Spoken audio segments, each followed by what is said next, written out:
नमस्कार दोस्तों, अभी आप जो फुटेज देखे हैं उसकी बात करें उससे पहले मैं आप लोगों को कहना चाहूँगा कि आप जो है इस वीडियो को पर्सनली न ले। मैं किसी की भी भावना को आहत पहुँचाना नहीं चाहता हूँ, लेकिन जिस तरह के हालात आज देश के भीतर में हो रहे हैं उसके ऊपर बात करना बेहद ज़रूरी है। तो मैं आप लोगों को बता दूँ कि दरअसल फुटेज में ये है कि एक मुस्लिम लड़की एक हिंदू युवक के साथ शादी करता है, उसके बाद किस तरीके के हालात सोशल मीडिया पर बनते जा रहे हैं उसी के ऊपर हम बात करेंगे। उससे पहले ये वीडियो आप देखिए।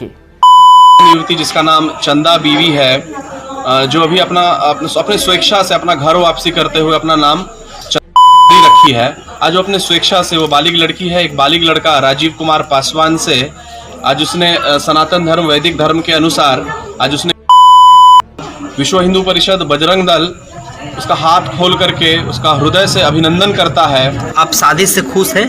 जी हाँ, खुश है। अब यहाँ पे आप लोग देखे होंगे कि विश्व हिंदू परिषद और आरएसएस वो जितने भी हिंदुत्व के नाम पे ऑर्गेनाइजेशन वो संस्था चलाने वाले लोग हैं वो इकट्ठा है और वो किस तरीके से जताने का प्रयास कर रहे हैं कि दरअसल एक मुस्लिम युवती अपने स्वेच्छा से अपने मर्जी से एक हिंदू युवक के साथ शादी किया है। तो इससे हालांकि किसी को आपत्ति नहीं हो सकता, चूँकि वो मुस्लिम युवती व हिंदू युवक दोनों ही एडल्ट है, दोनों ही अब कानून के तहत आप शादी अपने से कर सकते हैं। और अगर आप हिंदुस्तान में रहते हैं तो हिंदुस्तान का आइन, हिंदुस्तान का डेमोक्रेसी आपको यह आज़ादी देता है कि आप अपने मर्जी का वर चुन सकते हैं, आप अपने मर्जी से किसी भी धर्म में जा सकते हैं, आप अपने मर्जी का खाना खा सकते हैं, यानी कि हिंदुस्तान के किसी भी कोने पे आप जाकर रह सकते हैं। तो ये लोग भी अगर अपने मर्जी से शादी किए हैं तो इसमें कोई गलत बात नहीं है। लेकिन बात करना ज़रूरी क्यों है? जैसा कि आप सब जानते हैं कि ये वही लोग हैं जो इस देश के भीतर जहर फैलाने का काम करते हैं। जैसे कि अभी आप देख सकते हैं कि किस तरीके के बात को वो कर रहे हैं और थोड़े ही देर के बाद इन लोगों का ये पूरा का पूरा नजरिया चेंज हो जाता है। आप खुद देखिए।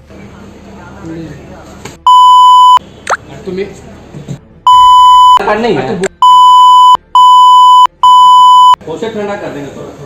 क्या है, शर्म नहीं आता है? हम घूम के साथ। अब यहाँ पे भी कुछ हिंदुत्व के नाम पे ऑर्गेनाइजेशन व संस्था चलाने वाले लोग इकट्ठा हो चुके हैं और एक मुस्लिम लड़का को इसलिए पीट रहे हैं चूँकि वो मुस्लिम लड़का एक हिंदू युवती के साथ एक रेस्टोरेंट में नाश्ता कर रहा था या फिर बैठा हुआ था। अब इन लोगों को खबर मिल जाती है और ये लोग आने के बाद उसको पीटते हैं और उसे ये भी कहते हैं कि क्या मुसलमानों में लड़कियाँ नहीं हैं जो तुम हिंदू लड़कियों के साथ घूमते हो?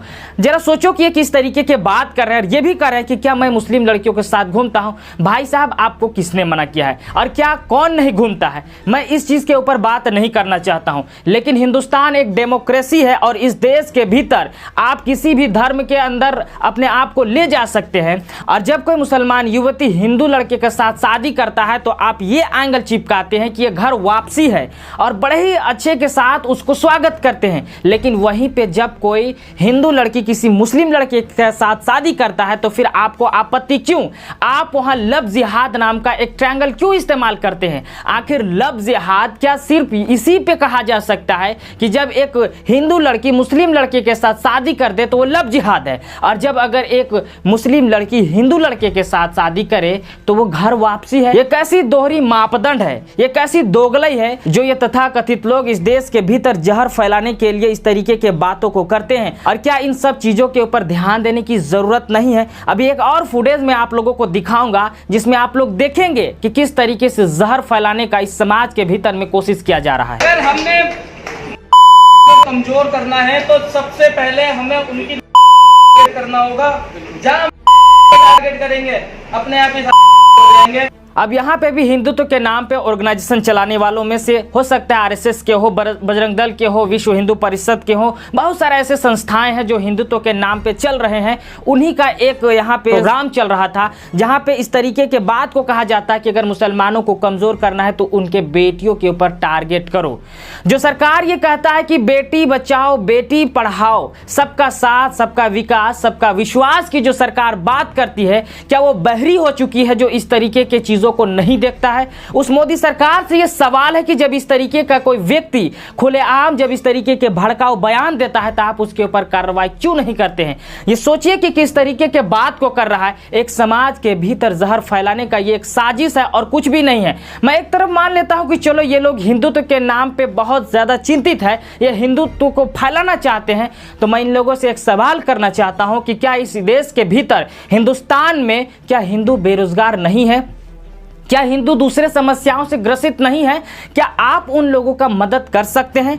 मैं आप लोगों को जवाब देना चाहता हूं, ये लोग कतई भी नहीं कर सकते। ऐसे बहुत सारे हिंदू भाई हैं जो आज के मौजूदा दौर में बेरोजगार हैं और भी होते चले जा रहे हैं। उन लोगों का ये लोग मदद क्यों नहीं करते? क्या इन लोगों की दायित्व तो नहीं बनती है? लेकिन ये लोग कतई भी उन लोगों का मदद नहीं कर सकते, क्योंकि ये लोग वहीं पे इस तरीके के कामों को करते हैं जहां पे करने से इन लोगों का वोट बैंक तैयार होता है। हमने एक पिछले वीडियो में मनीष कश्यप एक बेबाक पत्रकार है, उनका एक रिपोर्ट इस चैनल पे चलाया था, जिसमें देखने को मिला था कि एक आदिवासी इलाका है जहां बरसात के मौसम में वो लोग नदियों से पानी लाके पीते हैं और उस नदी तक पहुंचने के लिए उन लोगों को आधा घंटा का सफर तय करना पड़ता है।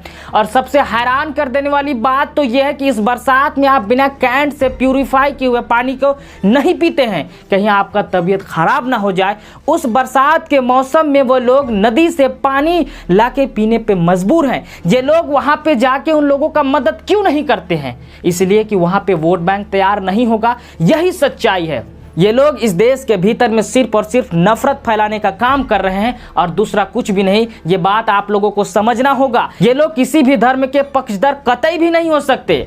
ऐसे हमारे बहुत सारे हिंदू भाई हैं जिनको ये लगता होगा कि ये लोग हिंदुत्व को बढ़ावा देने का काम कर रहे हैं, हिंदुओं का मदद कर रहे हैं। मेरे भाई, आप ग्राउंड लेवल पे जाके देखें ना, कितने सारे हिंदू भाई हैं जो आज बेरोजगारी के चपेट चढ़ चुके हैं। इस निकम्मी सरकार की हरकतों के वजह से वो लोग अपने रोजगार को गंवा चुके हैं। आज उनका मदद कौन करेगा? अगर ये लोग इतना ही चिंतित हैं तो उन लोगों का कम से कम मदद कर दे, लेकिन ये लोग ऐसा कतई भी नहीं करेंगे। आपको क्या लगता है? आप अपना राय नीचे कमेंट बॉक्स में जरूर दें। फिर मिलेंगे एक नए वीडियो के साथ। जय हिंद।